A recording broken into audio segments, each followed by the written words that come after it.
Hey everybody, welcome back to the garage. Today we start a major maintenance project on a 1994 Audi S4. The car behind me has, 124,000 miles. It's a two-owner car, and as you can see, this one is a nice, mostly stock original car. So as we look at this, you can see about the only deviation from stock is that we've replaced the 3 boost hoses with Samco hoses, and we've switched over to the EFI LS ignition. Now that is strictly just to make this better on a daily driver basis, but we do still have all the stock coils, and these stock hoses are, we're taken off and preserved. So this one is, like I said, a stock original 94 with 124,000 miles. And what we're going to do is a step-by-step process, and we're going to show you exactly how to do a timing belt on one of these, start to finish. I've done a bunch of these.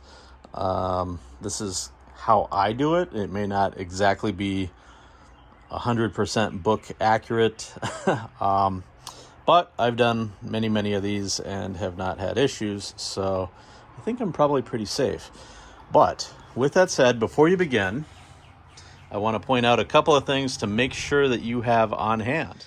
Now, the obvious thing, the first of which being the timing belt, the lower crank holder tool. So this obviously connects on the front of the engine, kind of like this, at that about that angle. The top part here bolts into the side of the block, and this ends up holding the harmonic dampener pulley. Has a cutout notch that matches that. So you're going to need that, kind of set everything, make sure it doesn't rotate, etc. The next thing, kind of simple but worth noting, these little clips. These are actually the clips that hold your hood release cable here.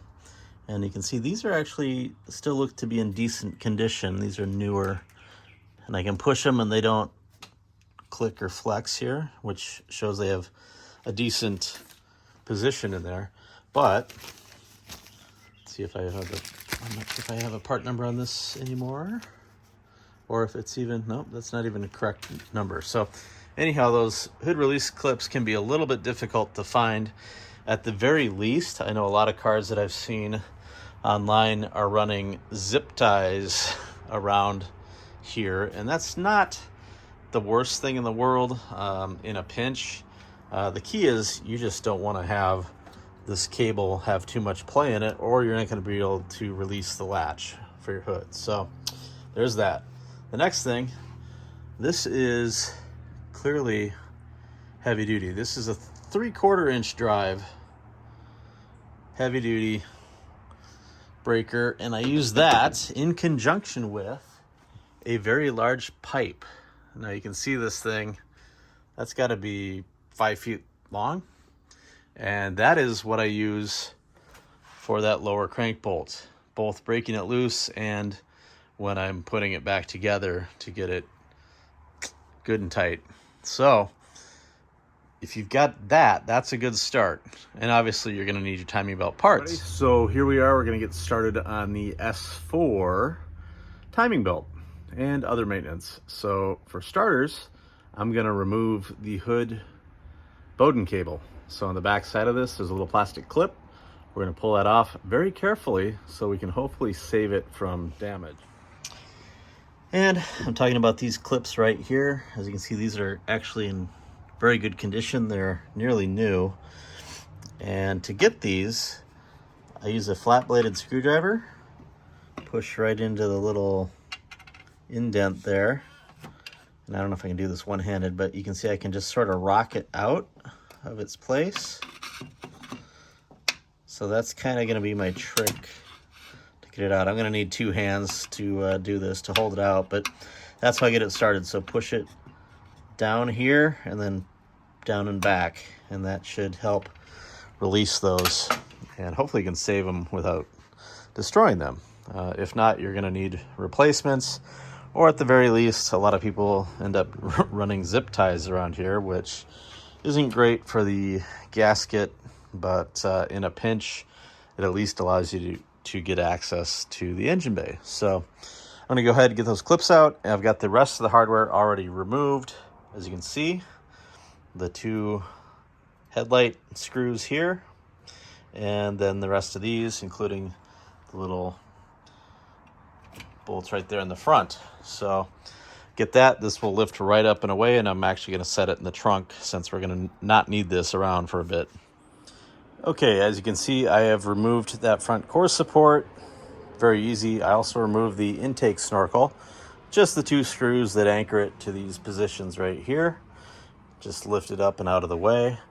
And now you can see we've got access to the top of our radiator and the cooling fans, etc. But my next step is going to be to remove the trim below the headlights, and that is simply a Phillips screw right here.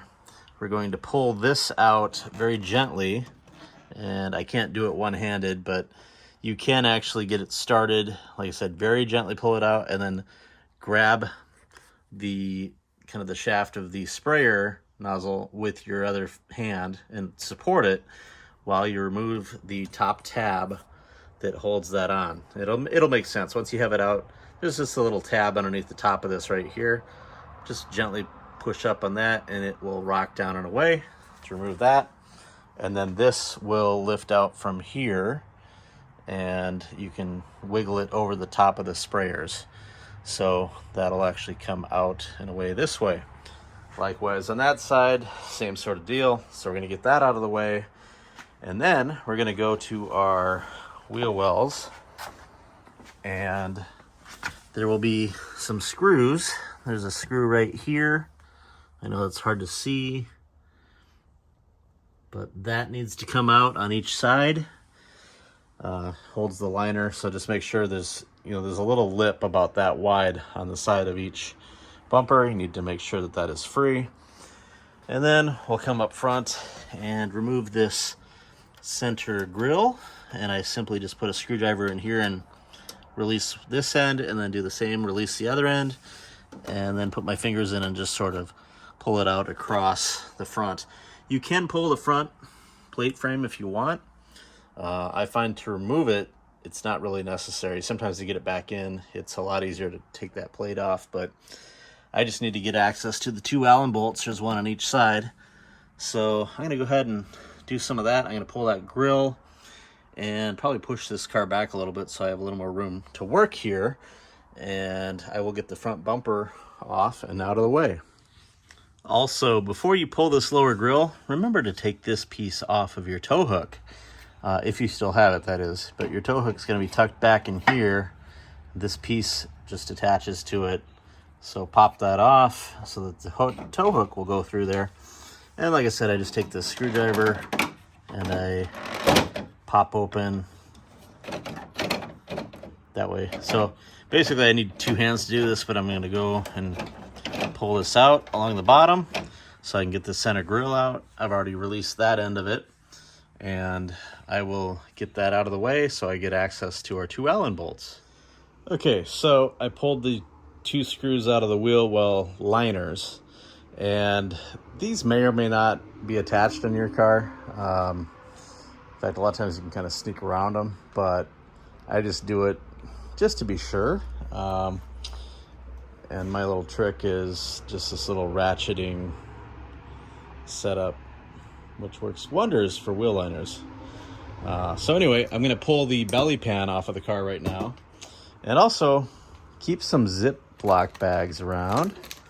Put all your hardware in, and I actually like to bag the top portion of the hardware all together, and then I do another section that I'm starting now, which is the bumper hardware and the like these side molding hardware. Those various bits and pieces, they'll all go in a separate bag because I kind of do this in phases. So obviously remove and label everything so that you remember where it all goes. That's always a good tip. Take pictures of things. That is actually even more helpful. So if you can do that, then you'll be in good shape upon reassembly. Now, I should also point out I've been, bagging everything that I take off, and I like to bag the headlight cover separately. After I pull the bumper off of this car, I'm actually going to stop disassembly for just a minute, and I'm going to pull it out in the driveway here. And obviously I have to move this car, but I'm going to pull it out, and I'm going to hose out the front radiator and condenser really good because it tends to get full of crud. So yes, this kind of taking my time doing this because I'm going to make sure everything gets clean. And you can see I put all the parts I've removed in the trunk, and I've got all the new parts for the timing belt ready to go here. But we're going to kind of take our time doing this and do a really good detailed job. So yeah, we're gonna get this out and clean that all out. Don't use a pressure washer, just a standard hose, and maybe some light brush action to get some of the bugs out of there. But we want to have max efficiency out of both the radiator and the condenser. And I may pull the condenser off. I can swing it away once the bumper is off, and we can get really clean in there. So really good to clean that every once in a while, especially when you have it apart. Don't forget to do this. You want max flow through these. These are, they tend to run hot. So, or I shouldn't say run hot, but they generate a lot of heat. So your cooling system is important. Okay, I've got the belly pan loose, all the fasteners out. And before I go ahead and remove the belly pan and get ready to pull the bumper, I want to note one thing. That is the outside temp sensor. And hopefully you can see this. Focus. That little bracket right there, kind of in between where the front plate would be, the sensor slides into that, and it's held in there with this little retaining clip. And so I went ahead and pulled that off and then let the sensor down into the bumper, so that otherwise it's going to be stuck to your bumper, and the last thing you want to do is just rip that harness completely off. Generally it'll pop this out, but better safe than sorry. So went ahead and did that first, and we're going to continue on. Okay, so I backed the car out of the garage, did a little preliminary spray down of the condenser and radiator, although I am going to actually loosen the condenser bolts that hold that in place so that I can swing it out away from the radiator. Usually you end up with a little layer of fuzz down in between there. Not really able to see that, but once you get that able to swing out, you'll probably notice that it's not as clean as you think it is, even after spraying it off. So I usually like to swing them out and give them a good spray down. That way you're sure everything is clean. Also, I'm going to do a little extra cleanup on the belly pan and the front bumper while it's out of the car here. So now I'm going to drain some of the initial coolant in here, and I'm going to replace it with distilled water and bring it up to temp, let it circulate. It's kind of like a pre-service flush, if you will. I'm going to do that just to kind of make sure everything is extra clean in there. And then we're going to pull it back inside and take off that trim piece. Actually, I'll do that before I pull it in. But yeah, continuing on. So removing this trim piece, there are 4 10mm bolts that lurk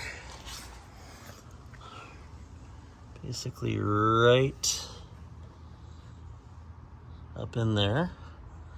Not easy to see, but there's one spot on the outside, kind of underneath the marker, and then the other one is on the inside here. You can see it better from the top, so it's on the bottom side of that. But both sides, they're a little bit of some are easy to get to on the edges, but these inner ones are kind of a pain. But if you just get them loosened up, I use just a little shorty here to start them, and then sometimes the gear wrench works. Otherwise, I'll just stick fingers in there and undo those. And then you simply hold your hand on the outside piece and gently flex it apart so you can get this to push out of that, and it will just kind of hinge out on each end. Now we need to remove these little tabs that hold the lower trim on. That's just a Phillips screw that sits right there on each side. So pull those off, finish pulling off your side trims on each side of the radiator, and then we're good to go with the next step. Okay, so here you can see I've got the condenser loose. You just take the 2 bottom bolts off out of the mounts on the radiator and let it swing out, but be sure to support it. So I just use this jack stand here. But you'll see what I mean by dirty radiator. There's definitely some crap in this one. So we're gonna get all of that cleaned out, and then we'll put this back on and we'll pull it in and continue the timing belt service. Okay, we've got the car back in the garage, and as you can see, I have the coolant draining out. I had put some distilled water in here to kind of flush this a little bit better. I'm draining that out now, along with some of the coolant, obviously, that circulated.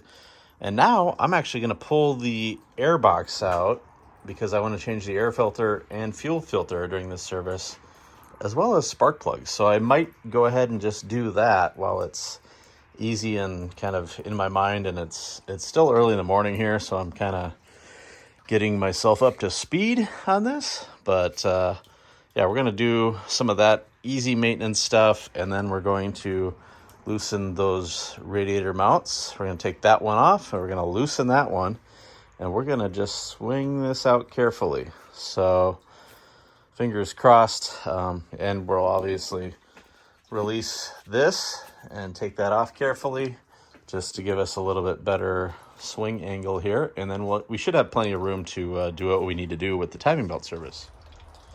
Now, removing the air box is actually pretty straightforward. Simply just disconnect your hose clamp, unplug the mass airflow sensor, and then there's a series of clips that run around the outside of the air box. There's a couple in the front, which sometimes these cables get in the way or cords get in the way, but there's one down here. We got that. Eventually, there we go. And then you've got right up here, and the screwdriver is your friend to release that one. And the tricky one is actually back down behind here. So if you don't have skinny hands, this is a challenge. You might need to enlist some help, or in my case, one of these often does the trick, and you can sneak it down in there to release that final clip. Maybe. Would be helpful if I had a light, but you know, the things that you don't think of. Yeah, I need a light. But that's basically it. You get the rest of it out, and I'll rejoin you here in just a minute once I release that clip. Okay, so I believe the hook tool did its thing, and I can lift this up and out of here and set that out of the way. Pull out our air filter. Actually does not look too bad in this car. This must have been done, well, let's see, 2016 is the date code on the filter, which does jive with the last service. Yeah, so this car has all of 124,000 miles on it, and the last timing belt was only done 24,000 miles ago, but it's been 5.5 years. So it's time to do it. We're just doing this on age, basically. And so that's why our air filter actually looks really good. There's not much going on here. I mean, I could, if I was really stingy, I could blow this out a little bit. I mean, there's hardly anything in these pleats, but I've got a new one, so we're just gonna actually do everything new. Anybody wants a used air filter, hit me in the comments.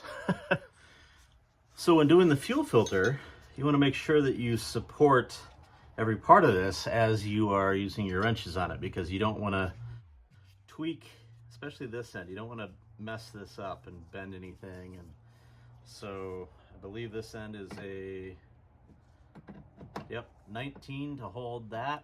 And then we're going to have to take this out of here. And then on this end, I just have a a wrench already on that, and I believe this one is a 17. Yep. And keep notice of where there are crush washers on this. So on this end, there is actually a crush washer in here. I believe there's 2 of them. It sandwiches this banjo right here. So when you put this back together, make sure you have washers in there. Hopefully your new filter came with them. I know most of the ones that I buy new washers, but I'm gonna go ahead and start taking this apart and swap in our new filter. So this is a 14 on this end and a 19 to hold this, and it's pretty straightforward. There's not a lot of torque or tension on these, so you just get the initial crack and then slowly open this up. And then you're gonna, of course, have to take off the bracket here, just loosen that. Now, I'm a little bit OCD, and I tend to paint my filters so that they match the black OEM look. Obviously optional, but that's just how I roll. So I'm gonna get this out of here and we'll put the new one in and we can kind of button this back up. Okay, we've got the old filter completely removed, and as I mentioned, banjo or washers on both sides of the banjo here on that side.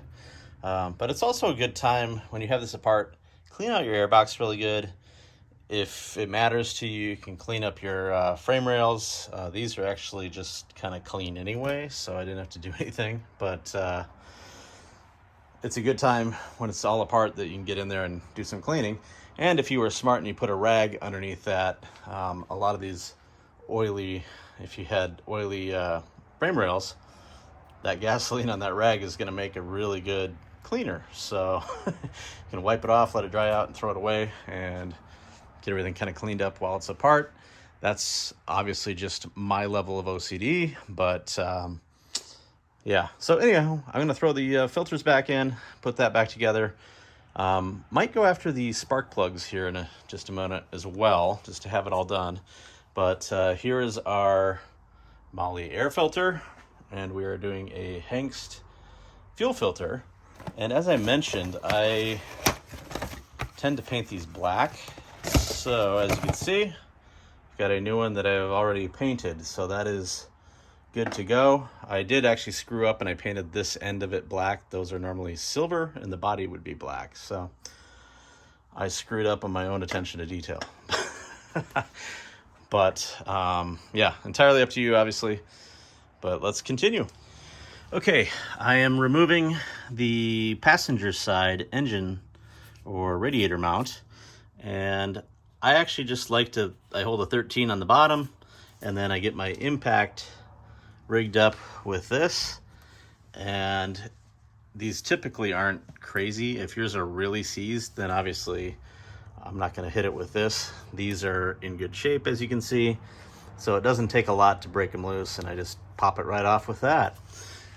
So I just need to loosen this side. I will remove this one, and then I'm going to swing this out and support it on a jack stand. So we will have full access to the front of the engine here in about 2 seconds.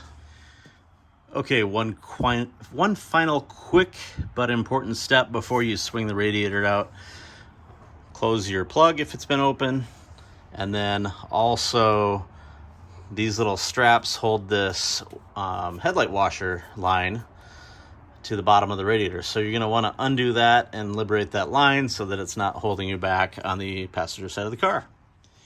Okay, as you can see, I have this swung out and supported on the jack stand. And this is basically all the room I need to do pretty much everything here. I did disconnect the radiator at that corner. And now we've got, I believe, 4 10mm bolts that hold this fan blade on. And so we're going to get rid of this. And we're also going to remove this cover just so we get better access to all the belts and everything. And then, of course, we're going to take the tension off of this. And you're going to actually swing this tensioner up here and put a drill bit through that hole just to hold it in the detensioned state. then we're gonna, of course, remove that. So I'm gonna go ahead and remove that fan and then come back here in just a second. Okay, just worth noting, once you remove this, you can see where the bolts were. I usually try to put these back together in the exact orientation that I took them off. But also, because these are plastic and they're old, you know, take a quick minute to make sure that this is not cracked or anything. Make sure it's all good all around. And note that the little raised lip goes towards the rear when you put it back on the car. So that's a good way to remember that. But I'm going to take this outside and clean it off while I've got it off as well, because, you know, OCD is a fun thing. And I'm going to remove this next cover as well. Okay, let's take a brief moment and talk about spark plugs. When these cars shipped new, they used the Bosch Platinum F5 DPOR. So that was the factory plug. And these are very difficult to find anymore, and they've become quite expensive as a result.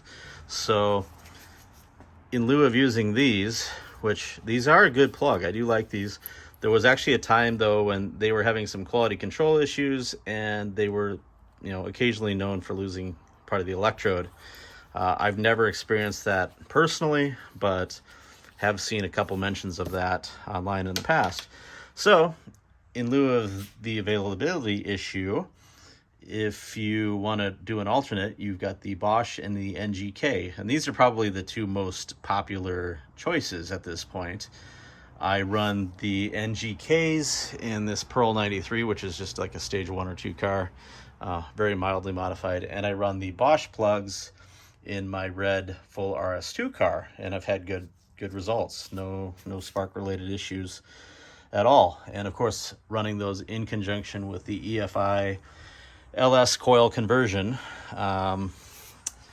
But yes, the only downside to these NGKs are that, you know, they're coppers and you have to replace them more often. So the thing is, they're really cheap, so it's not that big a deal. But just one consideration, so you can run either one of those plugs, should work in your car as an alternative to the NLA, or hard to find, F5 DPOR from Bosch.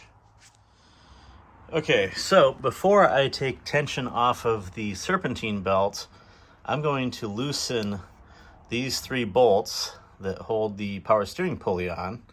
I'm not going to take it off just yet, but I'm going to break them loose while I still have belt tension on this pulley. And then I'm basically going to have to take these 3 off, but I'm going to get that loose first, and then I'm going to take tension off of this, and you can just put a wrench on here and turn it that way until you can put a pin through. And like I said, I use a drill bit just through these 2 holes to hold it in place. And then I unbolt this and remove that tensioner. And then it's going to be time to put the crank pulley holder on, and I'll show you how to do that. Okay, so I've removed the tensioner, I have removed that power steering pump pulley and the top cover, plastic cover, and of course moved that radiator hose out of the way. So we have pretty much full access to everything here, and I'm getting ready to be able to turn this over by hand to get it lined up for the basically the holder tool. But I'm looking at my 5.5-year-old SERP belt and checking for wear, and as you can see, it looks just about perfect.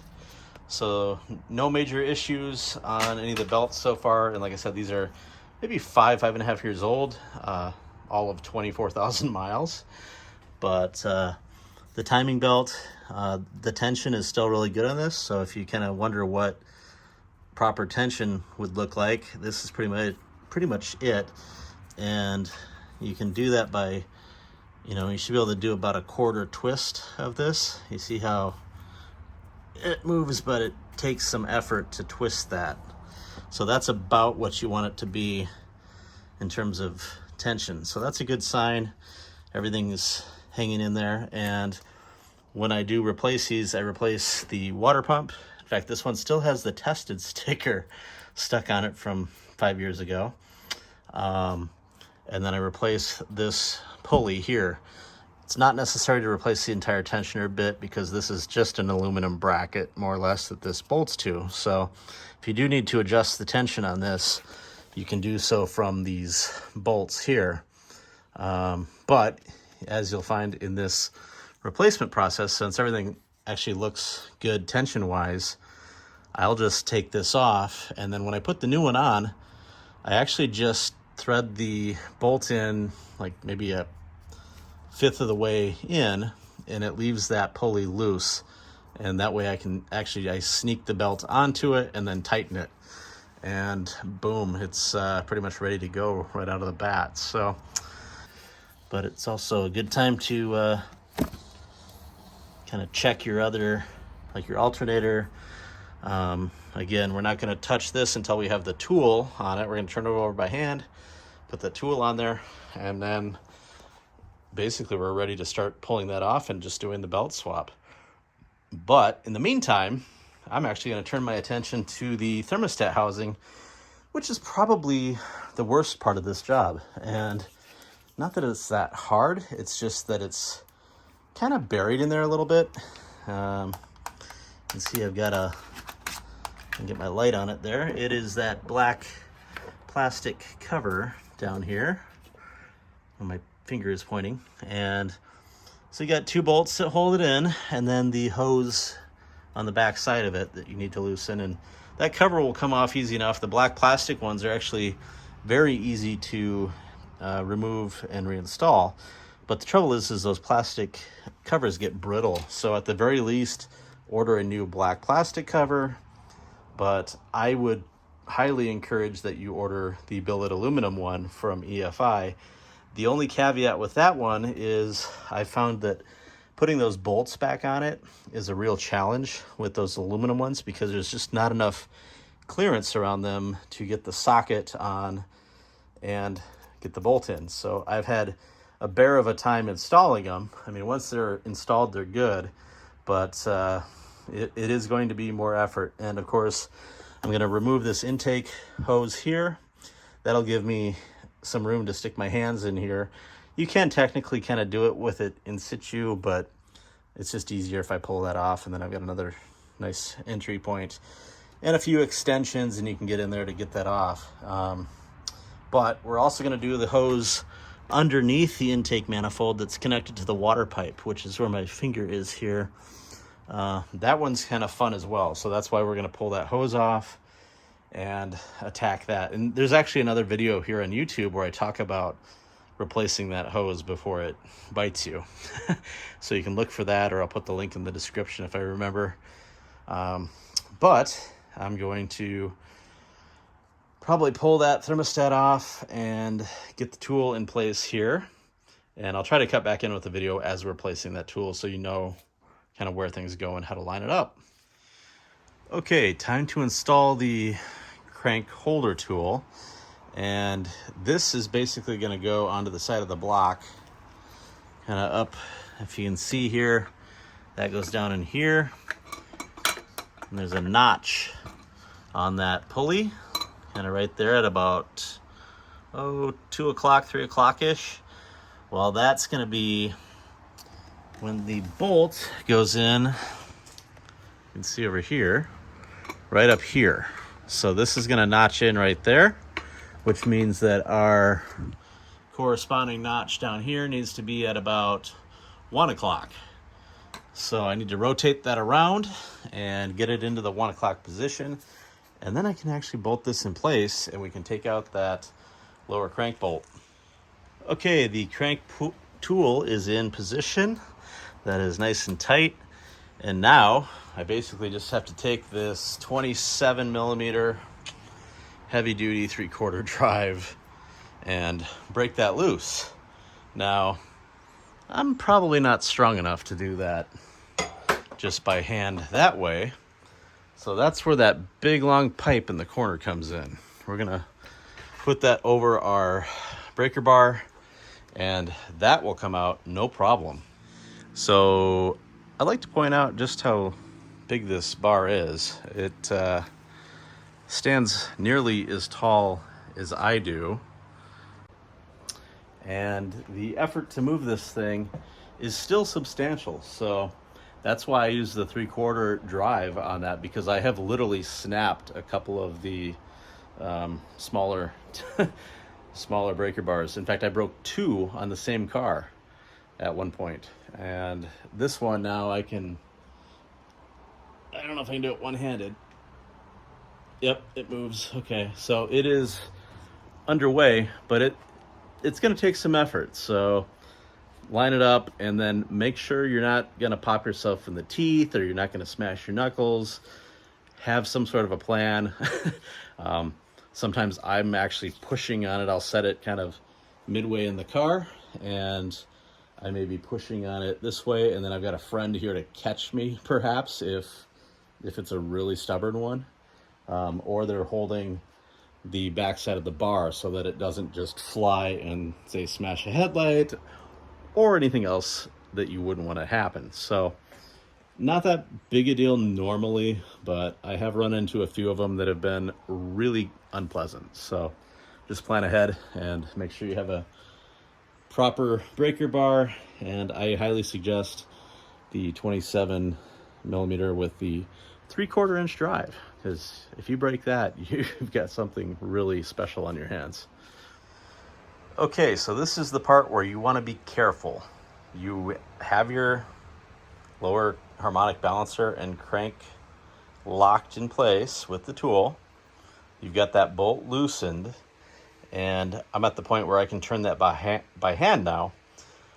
And the important part is you want to remember not to rotate this or this separately. So I can basically remove this belt, and I'll take this pulley off here. I'll just take that off and I'll slip this belt off, and then I will remove the tool, and then we're going to remove this shield right here. And there's a little bolt on each side. This one on this side is admittedly kind of a pain to get to. It's one of the, it'll just take you some time. But once you get that off, you can then wiggle this harmonic balancer and inner cog off of the car.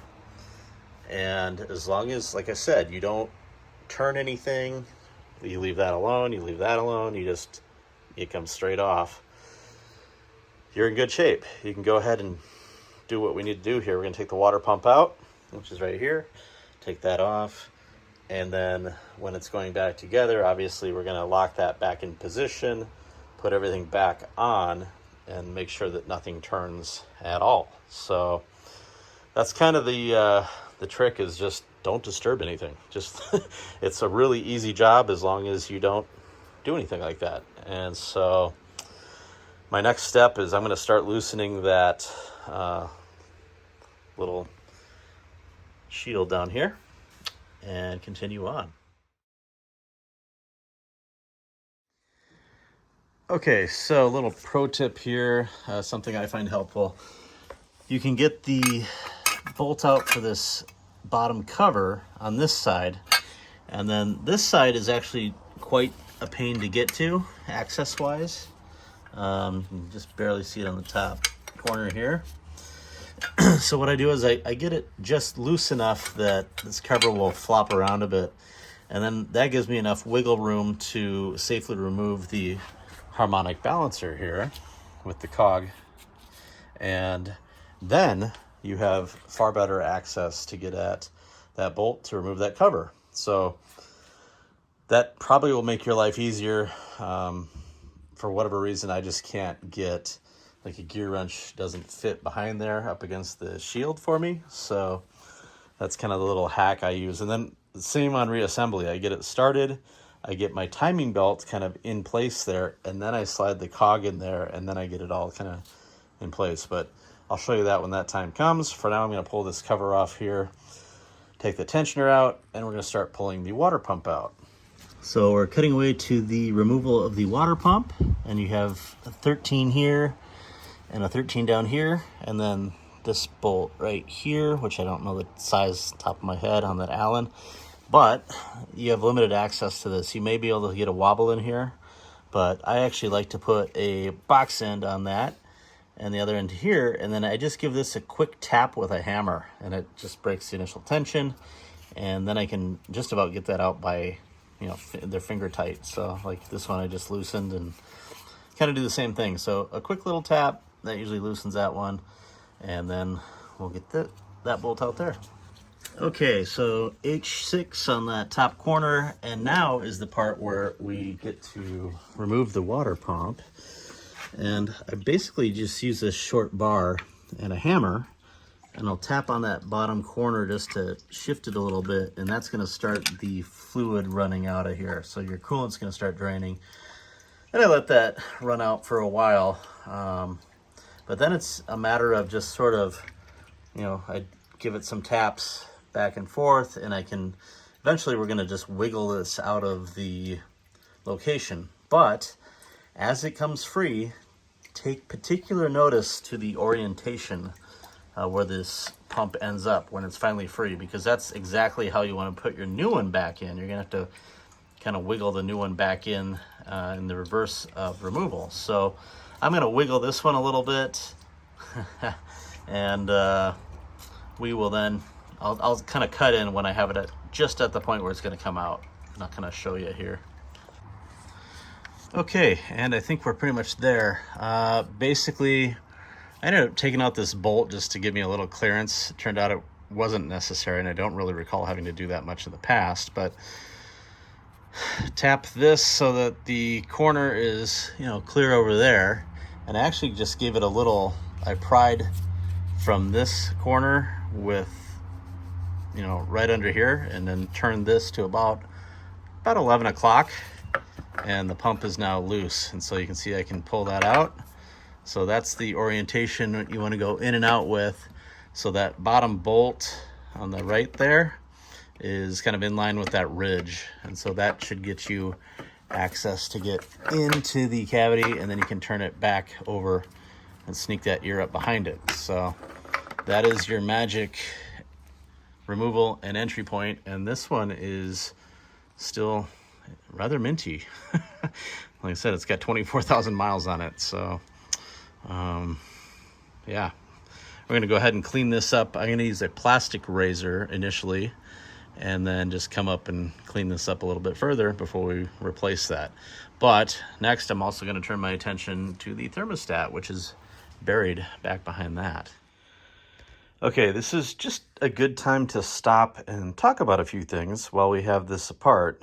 And first is this car, like I mentioned, we have maybe 25,000 miles on this belt service. And so both of my seals, cam seal and crank seal, are bone dry in this particular car. So I'm actually not going to change them this time around. There's really no need to. In fact, when you have them properly installed, I generally find that leaks aren't normally a problem on these. Obviously, if you open yours up and it's messy and full of oil, you're going to obviously want to remove that. And one of the easy ways, using a crank, pulley puller tool where you get the hook where you can get in there and work it out is probably ideal. But in a pinch, I've been able to get them out with, just basically poking or sticking a screw into it, drilling a couple screws in and then just grabbing them top and bottom with, pliers and yank them out. So that's one option. But also torque specs. So I mentioned, the big breaker bar. What I did not show in my video, and I hope I'll put a note, hopefully, but when I put that crank holder tool, I generally like to support this part of it with a jack. So I'll stick a jack stand underneath here. Sorry, not a jack stand. And that'll actually give it a little bit of extra support, because this bolt, when I have not done that in the past, I have actually bent that bolt. I wouldn't call it sufficient for some of the torque required to break these, because you got to remember, I believe this bottom bolt it's like 332 foot-pounds, so it is properly stuck. Plus it's got Loctite on it. So in the early days of doing these, I used to have to actually heat up that bolt a little bit, sometimes to help break the Loctite. For the most part, since then, since I get that 3/4 inch drive breaker bar, I haven't really had to do that. But the other part to remember is, you know, this is your cog that the timing belt runs on, and the bolts on this, I believe, are 15 foot-pounds each, obviously on the other side. But I'm showing you this side because this is the important part you want to really inspect closely when you have it apart. And you can see there on the edges, this one looks okay. You want to make sure you don't have any hairline cracks on these. And my rule of thumb, like this one was replaced in the past. I do them, you know, if you're doing a full long timing belt interval, then sure, I would replace it. And keep in mind there is a washer. Some of these have washers in them, so you got to make sure when you take them apart, you get everything back exactly as it came apart. But EFI Express sells a hardened version of this. I think it's not cheap. It's like, I think over $100, but definitely worth doing, because what has happened in the past in these cars is this key will actually crack and shear off. And of course, that means the bottom spins independently of the top, and that's never a good thing on an interference engine. Yeah, back when I was a service manager at a local shop, we had one basically fail in that manner, and thankfully it did it at low speed, and so all it did was put a little shiny spot on a couple pistons. It didn't even bend the valves. I mean, we still pulled the head and had it checked, but that was the luckiest thing I think I've ever seen. So it's almost never like that. So just don't skimp on this. I do actually have another one around here, but I'm going to take this off. I usually remove it. I clean it really good. I'll throw it in my ultrasonic cleaner, and then I inspect it closely, but this one still looks okay. Another thing to mention is this harmonic balancer itself, which is pretty beefy. And I don't even know if these are still available anymore, to be honest. Let's see if I can see the part number. 054105251J. So these have a rubber bonding area here. And I've actually had this fail on this car years ago. And basically this rubber bond can break up. So if yours is completely cracked and in really bad shape, you're going to have to get a replacement sooner rather than later, because what happens is this bond will break, and then this whole heavy balancer thing will sort of just rock and roll on it. It's a little bit freaky. And the telltale sign actually on that other car when it failed was the car would make this weird kind of ringing sound. I mean, almost like your finger around some fine crystal if you wet your finger.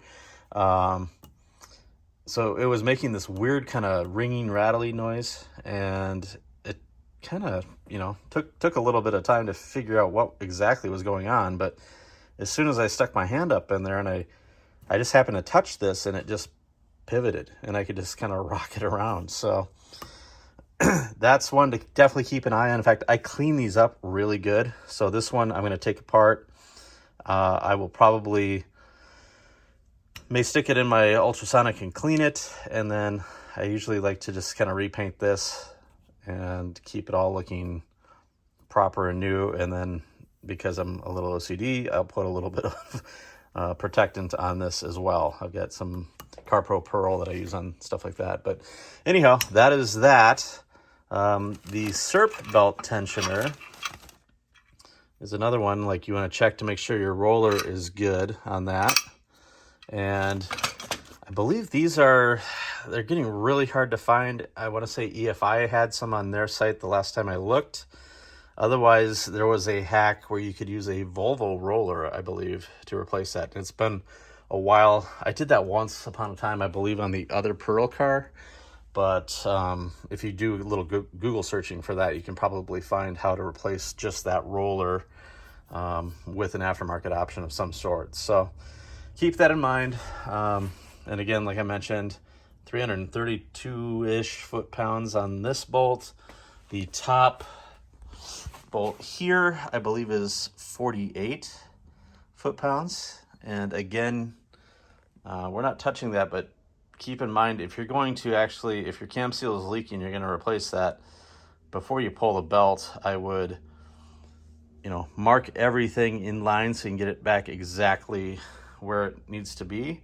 And I would loosen that bolt before removing the belt so that nothing turns. And actually this one, to be fair, is actually pretty easy to do after the fact. So cam position sensor resides, like if you want to really shotgun everything and go after it, your cam position sensor is sitting right here behind this shield. And you can actually do this without removing the entire front end of the car. You just take off the front core support. You can sneak off the timing belt cover, and then you can actually mark and zip tie the setup here so that basically nothing moves. You have to do it really secure, and you can actually sneak this off. So you basically detension your to get that out of the way if it's in the way. And then I've done that in the past where you can actually pull this off, replace your cam sensor. You can do your gasket up here as well at a later date if needed. But like I said, this one is clean and of no concern, so we're leaving it alone on this change. But just keep in mind, I think that was 48 foot-pounds. I want to say these bolts down here on this tensioner are something like 7 foot-pounds. They're not much at all, so it's kind of a strange deal on that. But and then when I put this pulley back on, that one I kind of just do by feel, to be honest. I'll put it on dry without the belt and then kind of feel it and see if it obviously feels decent, but I just get that kind of a good and tight. Oh, and one more thing, the water pump. The bolts that hold that in, I believe, are 15 foot-pounds, so you don't need to go crazy on that either. But yeah, pretty straightforward. And to be honest, a lot of these I just do by feel, and I have for years. But it's just a matter of just snug and just a little tweak, so it's not nothing too crazy here. But since I looked up the torque specs, I think we'll actually use the torque wrench on this one, and hopefully it doesn't leak. Okay, so I'm about to put the new water pump in here, and I have a HEPU pump from Germany. And if you remember, I kind of referenced keeping track of how this goes in and out on your old pump. When it goes back in, of course, this one ear of the pump needs to go up behind this bracket. And what I've found is I actually stick a little bit of assembly grease over that ear on the pump, on both sides of it, and the back of that bracket, and that just helps it slide in behind that bracket without basically getting stuck. Okay, putting the new water pump in, you get it into basic position here, and it's going to get stuck. Even with the grease, it's going to take a little more effort to get this in, but it's actually not as hard as it might seem.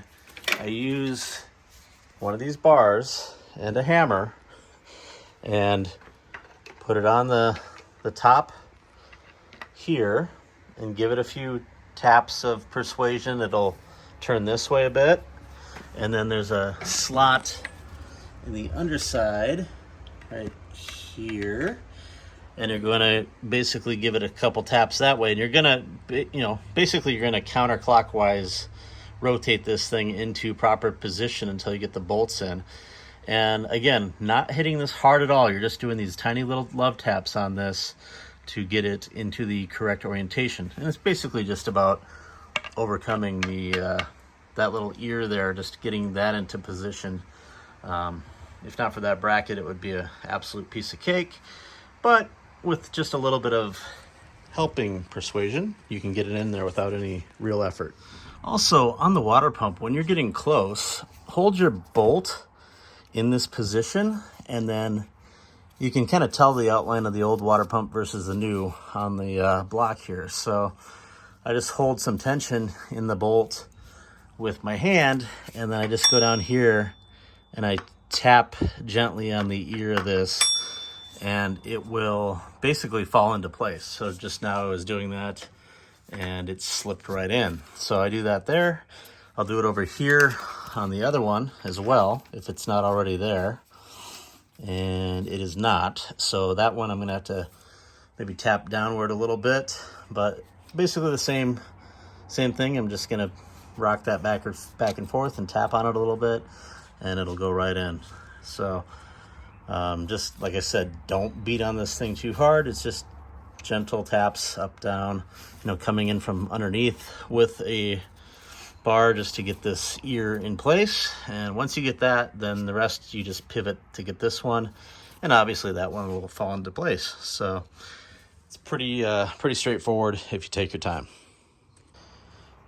Okay, so reassembly time. You can see I have the belt loosely in place here, and the trick I do for this particular part is, as I mentioned before, I have the harmonic balancer and cog fully assembled, and I put this shield on finger tight. So I just get the threads started just a little bit, enough to hold it on there, and then I sneak the timing belt down around this little ear here. And of course now it's a lot tighter than when this pulley was added, but you can sneak the belt down around that, get it down around the bottom, and then pull it out of the shield here just slightly so that you can slip it on the bottom of this cog, and then pull the belt from above here. So I grab both sides of the belt and I pull it tight, and then I just slide that cog through the shield here and get it oriented correctly so that it fits on the keyway. And then basically you've got your belt in under the cog, okay, and you're ready to go on the next part of this. And then I, of course, put the bracket back on. And next I get to, well, we're eventually going to be tightening this bolt down here as well, but I'm going to work on basically just putting this belt around where it needs to go and start buttoning that back up again. And this is just a matter of, pulling the belt tight to make sure I've got slack out down here, routed around, and then, like I said, I leave this pulley loose like this, and I can get it started on the edge there, and I can just usually push it on there, and 9 times out of 10 that does the trick. So need 2 hands here. I'm going to go ahead and continue on with this, but pretty straightforward. If there's something that I come across, I will cut in, of course, and let you know here. And here you can see I have the belt basically in place on the car. Routed it around here very simply, all the way back down here, and then sneak it over the ear.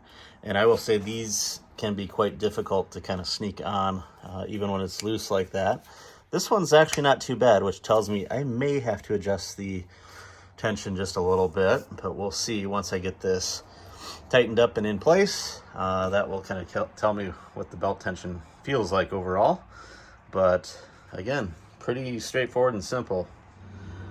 Okay, so I tightened up the idler pulley, and you can see belt is snug and good. And if I give it the little twist test here, it should twist a bit with about a quarter turn here, but nice and tight. That actually feels pretty good to me. So we're going to call that good, which means that we can go ahead and tighten that lower crank bolt now. And that, of course, is the big job to 332 foot-pounds, if I remember correctly.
Okay, as you can see, we have the car mostly just put back together.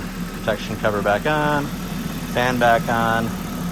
This is not yet fully buttoned up, but we're just doing the warm-up and test to make sure there's no weird noises, which everything sounds just fine. And you're going to set your climate control to high, and then you're going to go back, and as it heats up, you're going to obviously feel make sure you have heat coming out of the vents, which I'm starting to get heat there. So thermostat's opening. You're going to obviously check for any leaks around the car. And then we're going to go to the bleeder screw back here. And pro tip, make a little mark before you crack it open. So this one has a factory marking on it. I'm sorry, I didn't have the camera there. But this has a little blue marking. And keep track of how far you turn this. You just kind of crack it open a little bit.